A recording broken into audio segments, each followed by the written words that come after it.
On the night of October 19, 2001, just a few weeks after the 9/11 attacks, the United States launched its first major ground raid in Afghanistan under Operation Enduring Freedom. The target? A desert airstrip and Taliban compound near Kandahar, codenamed Objective Rhino. This marked the first time that conventional U.S. forces struck deep inside enemy territory since the war began. But before the boots hit the ground, months of intelligence collection, coordination, and strategic planning had taken place. Operation Rhino would become one of the most symbolic and significant early missions of the Afghanistan war. After the attacks on September 11th, the United States quickly declared war on terrorism. Afghanistan was ground zero. The Taliban regime was harboring Osama bin Laden and Al-Qaeda, and the Bush administration demanded immediate action. Good afternoon. On my orders, the United States military has begun strikes against Al-Qaeda terrorist training camps and military installations of the Taliban regime in Afghanistan. Special Ops 6 is now live. If you're into elite gear, field-ready morale patches, and real operator culture, this is for you. Tap the link in the description or head to the channel and click the store link. Join the team, grab your gear, and support the mission, and let's get back to it. Operation Enduring Freedom began on October 7th with airstrikes targeting Taliban and Al-Qaeda positions across Afghanistan. However, air power alone wasn't enough. The U.S. needed to insert forces that could target key objectives, collect intelligence, disrupt Taliban operations, and prepare the way for larger offensives. This is where Task Force Sword came in, a joint special operations element built around Delta Force and SEAL Team 6. But for Objective Rhino, a different unit would take the lead, the U.S. Army's elite 75th Ranger Regiment. The goal of Operation Rhino was to establish a forward staging base and conduct a direct action assault against a Taliban command and control node near Kandahar. This location was believed to be used for Taliban logistics and coordination. By striking this site, U.S. forces hoped to disrupt Taliban leadership early, test American air-ground capabilities, and send a global message.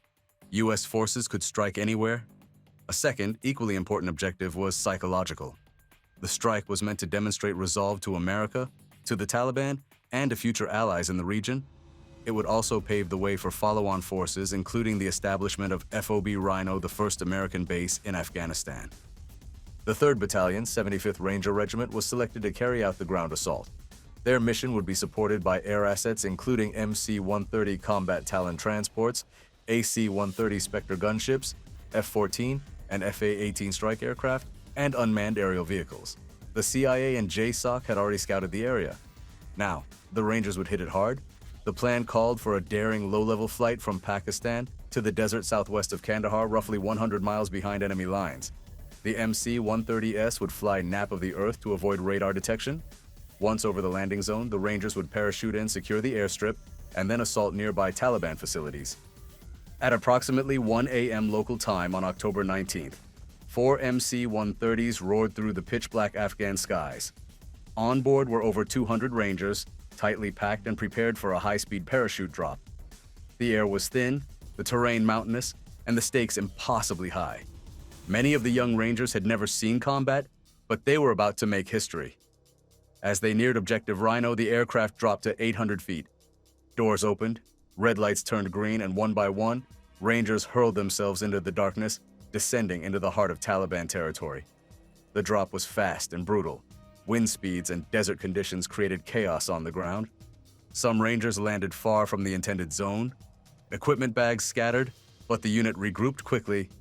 Within minutes, fire teams moved to secure the landing zone perimeter. Simultaneously, AC-130 Spectre gunships circled above, lighting up Taliban defensive positions with 105mm howitzers and 40mm cannons.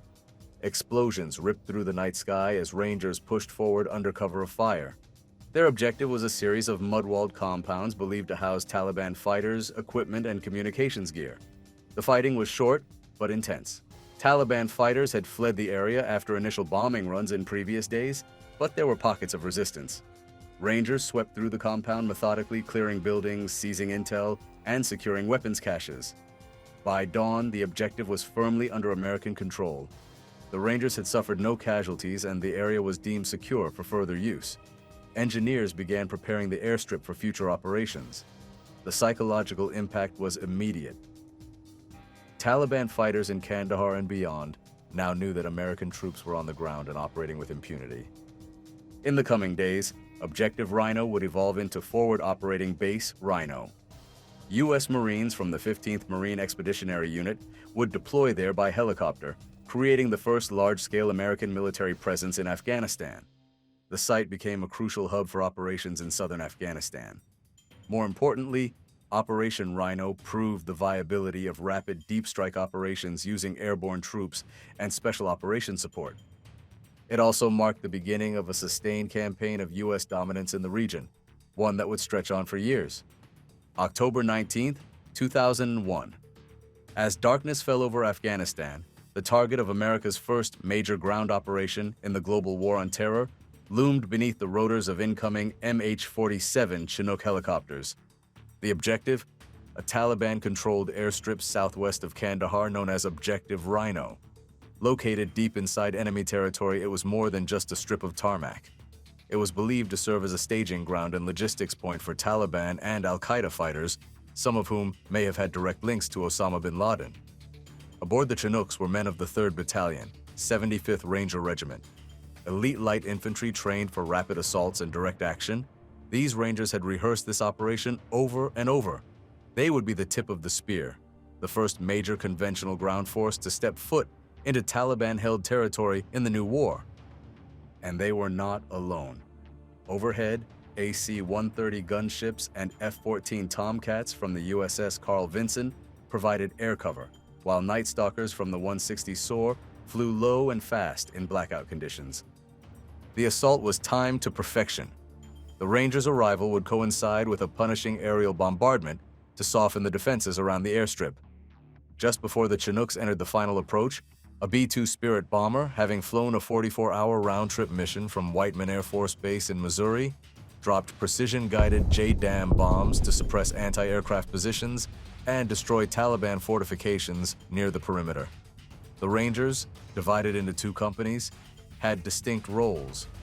Alpha Company would secure the airstrip and its immediate surroundings, while Bravo Company would establish blocking positions and clear enemy buildings. The Rangers hit the ground hard, rapidly disembarking from their helicopters under the cover of darkness and a heavy suppressive blanket from the AC-130 circling above. Each fire team had its role clearing structures, establishing security, controlling key intersections. It didn't take long for enemy forces to react. Sporadic small arms fire erupted from the edges of the landing zone. Taliban fighters, surprised but not entirely unprepared, attempted to probe the perimeter with RPGs and rifles. The Rangers responded with overwhelming force. M240 machine guns, M4 rifles, and grenades silenced the threats quickly. Infrared lasers and night vision equipment gave the Rangers a dominating edge. Within minutes, the airstrip was under U.S. control.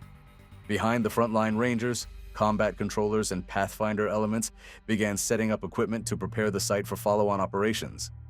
The idea was to test whether the Rangers could seize and hold terrain long enough to establish a temporary forward operating base if needed in the future. Though the ground contact was limited, the psychological and strategic impact of Operation Rhino was massive. It sent a clear message: U.S. forces could and would project power deep into Taliban-controlled regions. For the Taliban, who had expected the American response to be limited to airstrikes and proxy warfare via the Northern Alliance, the sudden appearance of hundreds of elite troops in the South was a wake-up call. Back in Washington and at CENTCOM headquarters in Tampa, the success of the initial assault was met with a mix of relief and determination. This wasn't just a raid. It was a proof of concept, the first in a series of joint special operations that would include SEALs, Green Berets, CIA paramilitary units, and Rangers working side by side with precision air power to dismantle the Taliban regime from within. The plan had never been to hold Objective Rhino for long. After securing the area, collecting intelligence, and assessing enemy defenses, the Rangers prepared to exfiltrate. Less than an hour after the initial insertion, they began loading back onto the MH-47s for extraction. The Night Stalkers, still weaving expertly through the night sky, returned to extract the assault force under full security, provided by gunships and perimeter fire. The operation had lasted approximately 5 hours from initial liftoff to final touchdown at the staging base. Despite the risk, U.S. forces suffered no casualties. Objective Rhino was left burning, enemy positions cratered, and the Taliban stunned. Operation Rhino demonstrated the effectiveness of combining surgical strikes with conventional shock power. While the CIA and special forces were conducting clandestine missions further north with local allies, the Rangers brought raw force and visibility. This dual approach, stealth and strike, became a hallmark of early Operation Enduring Freedom. More importantly, it showcased the seamless integration of multiple components: special operations troops, Navy and Air Force air power, joint command planning and real-time ISR, intelligence, surveillance, reconnaissance. It also opened the door for future large-scale raids, including those that would eventually target al-Qaeda leaders in hiding. As dawn approached and the MH-47s disappeared into the black of the night with their cargo of battle-hardened Rangers, Objective Rhino lay silent. The first major American boots-on-the-ground mission had succeeded, but this was only the beginning. Kandahar was the birthplace and spiritual capital of the Taliban. Striking a target just 100 kilometers from it had deep psychological significance. Taliban leadership began dispersing, fearing similar strikes on large gatherings and weapons depots. Internal paranoia grew as the speed and accuracy of the raid made them suspect insider leaks or surveillance. Kandahar's defenses weakened before ground troops even arrived, setting the stage for its eventual fall. Objective Rhino sent a message: no location was safe. Though traditionally used as a light infantry force, the Rangers' success at Rhino shifted their role within U.S. Special Operations. They were increasingly integrated into JSOC missions, serving as the go-to unit for rapid assault and target seizures. Tactical lessons from Rhino influenced future gear, communication systems, and combat planning for long-range insertions. Rhino proved that the Rangers were not just support, but frontline players in unconventional warfare. Operation Rhino wasn't a standalone mission. It was part of a larger joint effort involving CIA paramilitary teams who had already begun working with the Northern Alliance in northern Afghanistan. Rhino served as a diversion to draw Taliban attention south. AC-130 gunships and ISR assets collected critical intelligence during the raid that would be used for follow-on strikes. 160th SOAR's performance was critical, delivering troops deep behind enemy lines at night, setting the standard for future air insertions. This joint effort showed how interagency coordination could produce surgical effects on the battlefield. At a time when the U.S. had yet to commit major ground forces, Operation Rhino carried symbolic weight. To allies, we're in the fight, and we mean business. To enemies, nowhere is safe, we will find you. To the world, this war is not just being fought from the air.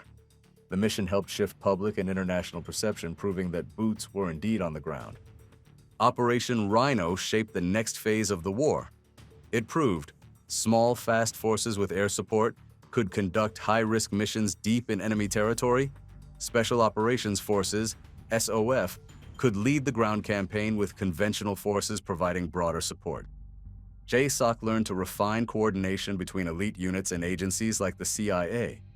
These lessons were applied in future missions across Afghanistan and later Iraq.